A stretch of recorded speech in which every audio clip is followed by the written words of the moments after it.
Saudi আরব কেন ইসরায়েলের সঙ্গে সম্পর্ক গড়ছে না? অন্যান্য মুসলিম দেশের অবস্থান কি? এই প্রশ্নগুলোর উত্তর খোঁজার জন্য মধ্যপ্রাচ্যের ভূ রাজনীতি এবং ফিলিস্তিন সমস্যার ঐতিহাসিক প্রেক্ষাপট জানা জরুরি। মধ্যপ্রাচ্যের সবচেয়ে প্রভাবশালী ও অর্থনৈতিকভাবে শক্তিশালী মুসলিম দেশগুলোর মধ্যে সৌদি আরব অন্যতম। ইসরায়েলের সঙ্গে সম্পর্ক স্বাভাবিক না করার প্রধান কারণগুলো হল দ্বিরাষ্ট্রীয় সমাধান।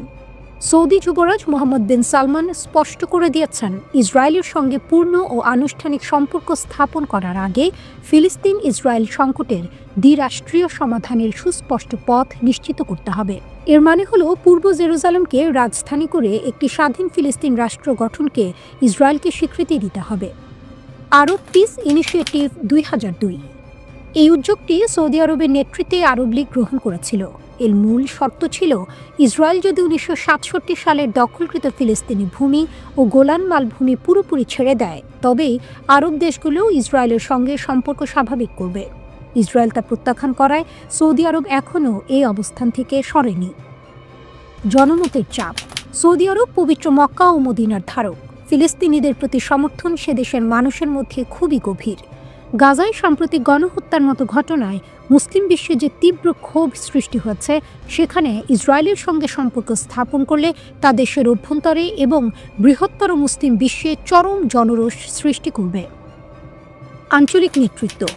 মধ্যপ্রাচ্যের নেতা হিসেবে সৌদি আরবের অবস্থান বজায় রাখতে হলে তাকে ফিলিস্তিন প্রশ্নের সমাধান না হওয়া পর্যন্ত ইসরায়েলের সঙ্গে সরাসরি সম্পর্ক স্থাপন থেকে বিরত থাকতে হবে।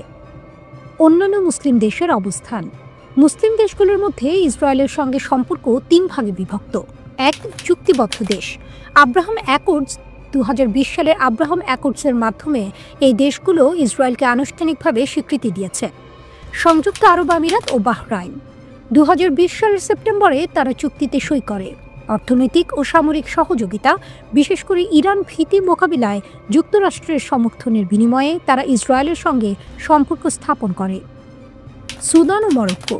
সুদান 2021 সালের জানুয়ারিতে এবং মরক্কো 2020 সালের ডিসেম্বরে চুক্তিতে যুক্ত হয়। মরক্কো এর বিনিময়ে পশ্চিম সাহারা নিয়ে তার দাবির প্রতি যুক্তরাষ্ট্রের স্বীকৃতি আদায় করে। তবে গাজায় গণহত্যার পর এই চুক্তিবদ্ধ দেশগুলো নিজ দেশেই তীব্র জনবিক্ষোভের মুখে পড়েছে। 2. পুরনো চুক্তিবদ্ধ দেশ। মিশর। যুক্তরাষ্ট্রের মধ্যস্থতায় ক্যাম্প ডেভিড চুক্তির মাধ্যমে মিশর 1979 সালে ইসরায়েলকে স্বীকৃতি দেয়। এর বিনিময়ে মিশর সিনাই উপদ্বীপ ফেরত পায় এবং যুক্তরাষ্ট্রের আর্থিক সহায়তা লাভ করে। এই চুক্তির কারণে আরব বিশ্ব মিশরকে প্রতারক হিসেবে দেখে এবং আরব লীগ তার সদস্যপদ স্থগিত করে। প্রেসিডেন্ট আনোয়ার সাদাত এর বিরোধিতার কারণেই খুন হন। জর্ডান। ফিলিস্তিনের PLO এর সঙ্গে ইসরায়েলের অসলো চুক্তির পর জর্ডান 1994 সালে মার্কিন মধ্যস্থতায় শান্তি চুক্তি করে। ইসরায়েল বিরোধী বা সম্পর্কহীন দেশ বেশিরভাগ মুসলিম দেশই এখনও ইসরায়েলকে স্বীকৃতি দেয়নি বা সম্পর্ক ছিন্ন করেছে। তীব্র বিরোধী দেশ। ইরান দীর্ঘকাল ধরে ইসরায়েলের চরম শত্রু। কাতার ফিলিস্তিনের সবচেয়ে বড় সমর্থক এবং তারা চুক্তির সম্ভাবনা পুরোপুরি বাতিল করেছে। Syria, Iraq, Oman, Kuwait, Tunisia, Libya, Algeria, Yemen, Pakistan ও বাংলাদেশ ইসরায়েলের সঙ্গে সম্পর্কের ঘোর বিরোধী। তুরস্ক 1949 সাল থেকেই ইসরায়েলের সঙ্গে সম্পর্ক রাখলেও গাজায় গণহত্যার পর দেশটি সম্পর্ক ছিন্ন করার ঘোষণা দেয় এবং ইসরায়েলি জাহাজের জন্য আকাশসীমা ও বন্দর নিষিদ্ধ করে।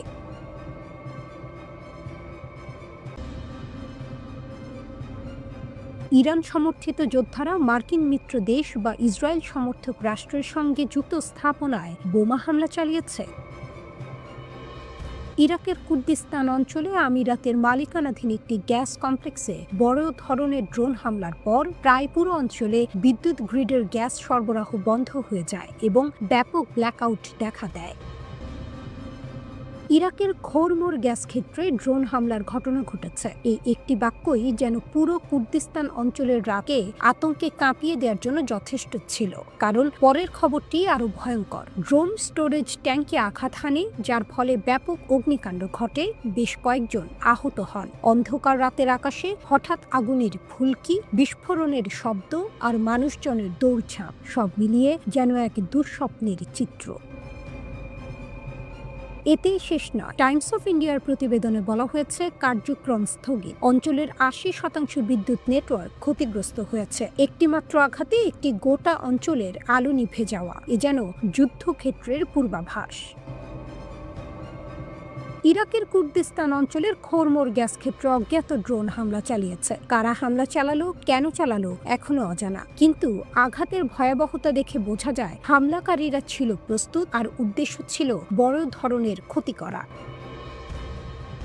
প্রতিবেদন অনুসারে আমিরাতের মালিকানাধীন গ্যাস কমপ্লেক্সে কমপক্ষে ৩টি ড্রোন হামলা চালিয়েছে। ৩টি ড্রোন মানে ৩টি লক্ষ্যভেদ। প্রতিটি বিস্ফোরণ যেন একই বার্তা বহন করছিল, অঞ্চল অরক্ষিত, নিরাপত্তা হুমকির মুখে। খোরমোর গ্যাস ক্ষেত্রে ড্রোন হামলায় বিদ্যুৎ কেন্দ্রগুলিতে গ্যাস সরবরাহ বন্ধ হয়ে গেছে। আর গ্যাস সরবরাহ বন্ধ মানে বিদ্যুৎ কেন্দ্রের শ্বাস বন্ধ হয়ে যাওয়া। পরিণতিতে পুরো অঞ্চলে ভয়ঙ্কর অন্ধকার। আঞ্চলিক কর্তৃপক্ষ এক বিবৃতিতে দাবি করেছে, স্থানীয় সময় রাত 11টা 30 এই হামলা হয়েছে। রাতের প্রায় শেষ প্রহর, যখন মানুষ ঘুমিয়ে থাকে, যখন সজাগ চোখ কম, এমন সময়ে আঘাত হানা ছিল হামলাকারীদের কৌশল।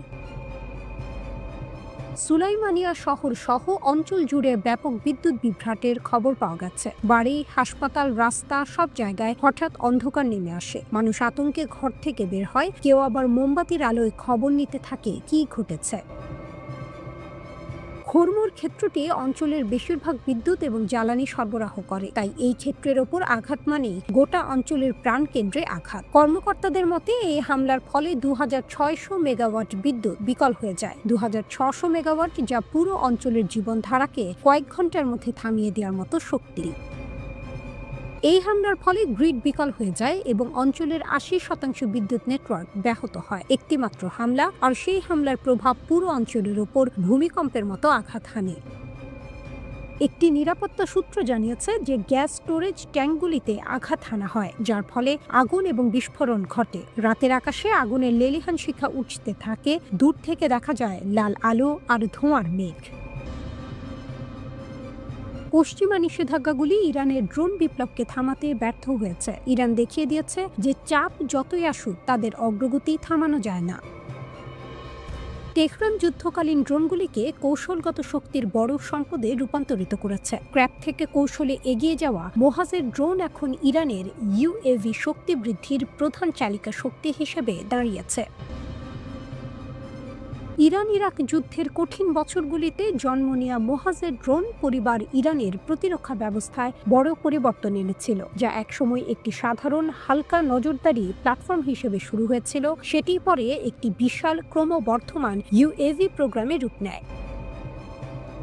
প্রাথমিক নকশাটি মূলত যুদ্ধের ফ্রন্টলাইন পর্যবেক্ষণ এবং গুরুত্বপূর্ণ তথ্য সংগ্রহে ব্যবহার করা হতো, কিন্তু 4 দশক ধরে এই সিস্টেমটি উন্নত সামরিক ইউএভিগুলোর বড় একটি সংগ্রহে পরিণত হয়েছে, যা ইরানের প্রযুক্তিগত শক্তির পরিচয় দেয়।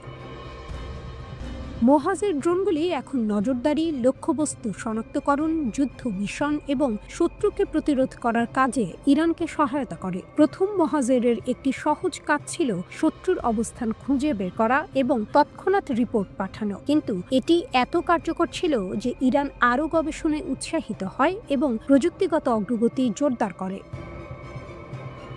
উন্নত ইঞ্জিন, শক্তিশালী এয়ারফ্রেম এবং নতুন প্যালোড ব্যবহারের ফলে এর কার্যকারিতা আরও বেড়ে যায়। সিরিজটি সময়ের সাথে বিস্তৃত হয়ে এখন বহু ধরনের রূপে উপস্থিত। বিভিন্ন স্থল ও সমুদ্রে নানা ধরনের মিশনে ব্যবহার করা হয়। এই কাজগুলোর মধ্যে রয়েছে আর্টিলারি নির্দেশনা, উপকূলীয় নজরদারি এবং সরাসরি যুদ্ধের ভূমিকা। ইরানের সামরিক শক্তিকে আরও দৃঢ় করেছে।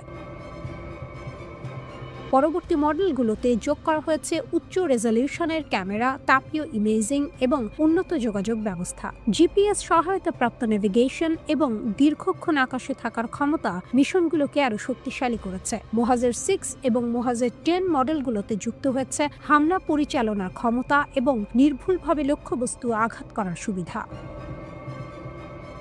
ইরানের আক্রমণ ক্ষমতার নতুন মাত্রা। এই পুরো প্রোগ্রামটি দেখেছে নিষেধাজ্ঞা থাকলেও ইরান নিজের শক্তির উপর নির্ভর করে কিভাবে স্বয়ংসম্পূর্ণ সামরিক ব্যবস্থা গড়ে তুলেছে। মোহাজেরের মূল মিশন হলো গোয়েন্দা তথ্য সংগ্রহ, নজরদারি। এটি দূরবর্তী অঞ্চলগুলোকে সুরক্ষিত রাখতে, সীমান্ত নজরদারি করতে এবং সন্ত্রাসীদের বিরুদ্ধে অভিযান পরিচালনায় গুরুত্বপূর্ণ ভূমিকা রাখে। ড্রোনগুলির দীর্ঘ উড়ান এবং সরাসরি লাইভ ভিডিও পাঠানোর ক্ষমতা স্থলবাহিনীকে বড় সুবিধা দেয়। এসব ড্রোন শুধু ইরানের ভেতরে নিরাপত্তা নিশ্চিত করতেই নয়, বরং সংবেদনশীল আঞ্চলিক অপারেশনগুলোতেও ব্যবহৃত হয়েছে, যেখানে ইরান তার উপস্থিতি ও সামরিক দক্ষতা শক্তভাবে দেখাতে পেরেছে। কম খরচ, সহজ রক্ষণাবেক্ষণ এবং উন্নত দক্ষতার কারণে মোহাজের সিরিজ কৌশলগত পরিস্থিতিতে অত্যন্ত বহুমুখী একটি অস্ত্র। এই কর্মসূচি প্রমাণ করে যে অর্থনৈতিক সীমাবদ্ধতা থাকলেও ইরান উদ্ভাবন এবং শক্তি নির্মাণের জাতীয় প্রচেষ্টা থামিয়ে রাখেনি। মোহাজের ১ থেকে মোহাজের ১০ এই বিবর্তন ইরানের বৃহত্তর কৌশলগত অগ্রগতির গল্প বলে। আজ এই ড্রোনগুলো ইরানের প্রতিরক্ষা এবং আঞ্চলিক অবস্থানের একটি কেন্দ্রীয় উপাদান, যা প্রমাণ করে ইরানের শক্তিকে নিষেধাজ্ঞা দিয়ে থামানো যায় না।